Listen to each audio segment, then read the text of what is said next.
वैशाख शुक्ल पक्ष चतुर्दशी को नरसिंह भगवान ने खंबे को फोड़कर भक्त प्रहलाद की रक्षार्थ अवतार लिया था। इसलिए इस दिन ये जयंती समारोह मनाया जाता है। इस तिथि पर व्रत रहकर मध्याह्न के समय वैदिक मंत्रों के उच्चारण से स्नान करना चाहिए। भगवान नरसिंह शक्ति तथा पराक्रम के प्रमुख देवता हैं। पूजा स्थान को गोबर से लीप कर तथा कलश में तांबा इत्यादि डालकर उसमें अष्टदल कमल बनाना चाहिए। फिर नरसिंह भगवान की मूर्ति का पूजन करना चाहिए। अपनी शक्ति के अनुसार गोदान, तिल, स्वर्ण तथा वस्त्र आदि का दान देना चाहिए। विजयनगर के राजाओं का नरसिंह मूर्ति ही राज चिन्ह था। पुराणों के अनुसार प्राचीन समय में कश्यप नाम के एक राजा थे। उनकी प्राण वल्लभा का नाम महारानी दिति था। दिति से क्रमश 2 पुत्र हिरण्याक्ष तथा हिरण्यकशिपु हुए, जिसमें दूसरे पुत्र हिरण्याक्ष को विष्णु भगवान ने वराह रूप धारण करके मार डाला, जिसके परिणाम स्वरूप हिरण्यकशिपु काफी कुपित हुआ तथा भाई का प्रतिशोध लेने के लिए कठिन तपस्या के द्वारा ब्रह्मा तथा शंकर को प्रसन्न किया। पितामह ब्रह्मा ने उसे अजय होने का वरदान दिया। वरदान के अभिमान से वह प्रजा पर अत्याचार करने लगा। उसी समय उसकी पत्नी कयाधु की कोख से प्रहलाद का जन्म हुआ।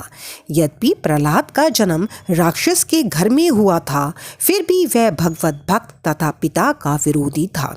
हिरण्यकशिपु ने प्रहलाद का मन राम भक्ति से विमुख करने के लिए करोड़ों नीतियां खेल डाली, किंतु उसके ऊपर इसका लेश मात्र भी प्रभाव नहीं पड़ा।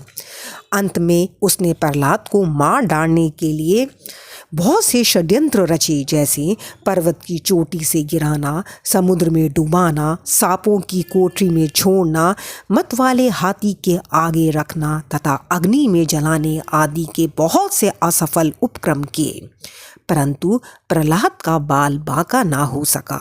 एक दिन प्रहलाद के कृत्य से आग बबूला होकर हिरण्यकशिपु ने तलवार दिखाकर पूछा, बता तेरा भगवान कहाँ है? यह प्रश्न सुन कविनम्र भाव से प्रहलाद बोला, पिताजी भगवान सर्वत्र हैं। हिरण्यकशिपु ने कहा, इस खंबे में भी है? प्रहलाद ने कहा, हाँ, इस खंबे में भी है। क्रोधांत हिरण्यकशिपु ने खंबे पर खड़क प्रहार किया। इतने में नरसिंह भगवान खंबे को फोड़कर प्रकट हो गए। भगवान नरसिंह ने हिरण्यकशिपु को अपनी गोद में रखकर तेज नखों से उसका पेट चीर डाला। पितृ मरण के पश्चात नरसिंह भगवान से प्रार्थना कर प्रहलाद ने अपने पिता को मोक्ष प्राप्त कराया।